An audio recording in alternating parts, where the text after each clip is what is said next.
ए ल सुमी किम्बु खानु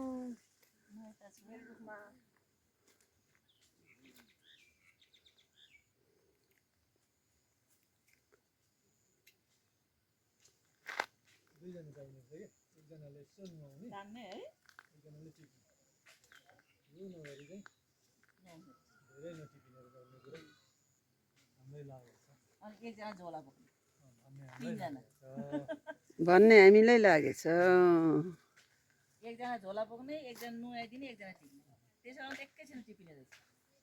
टिपिने रहेछ नि टिप्दै झोला हाल्दै टिप्दै झोला हाल्दै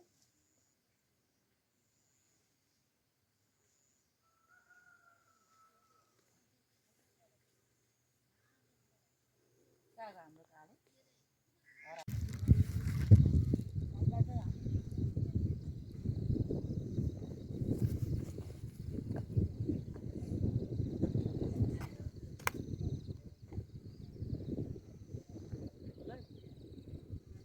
चलो ब्याकप्याक गर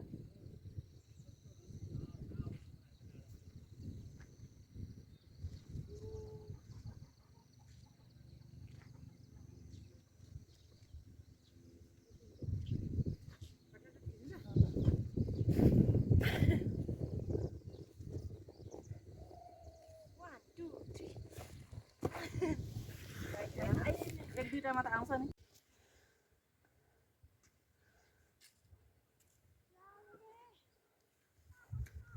औँसी त खान पाइँदैन अहिले फेरि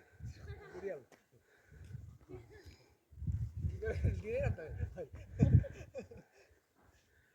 गर्नु नै रहेछ नि माथि घाम लागेर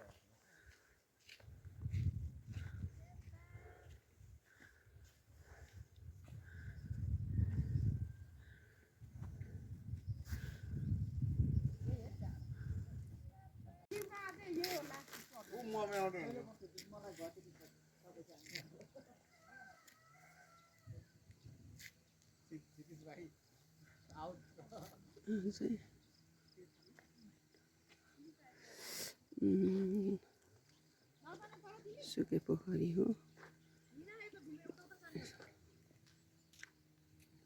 घुमेर आउन म यतैबाट जोइन गर्छु सर्टकट हान्ने हो सर्टकट हान्ने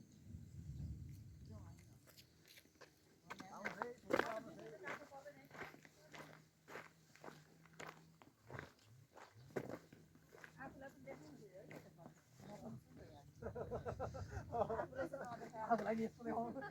गरेर देखाउनु पर्यो नि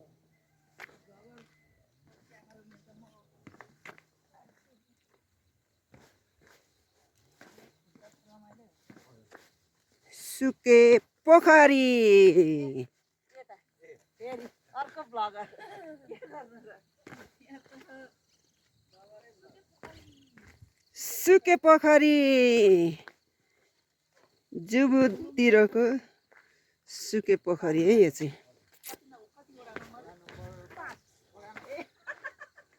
सानलाई थाहा रहेछ सुलुङ दुध कोसी पालिकाको वडा नम्बर ए हाम्रो त कति छ यो 5 हो हाम्रो 6 नम्बर 6 वडाको बोइठान काइलाको नातिनी बुहारी ले यसरी अटो खिच्दै हुनुहुन्छ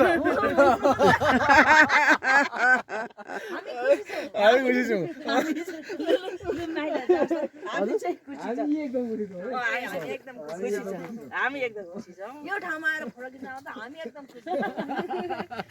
बोइठान काइलाको नातिनी बुहारी एकदम खुसी हुनुहुन्छ अब फोटो हाल्नु अब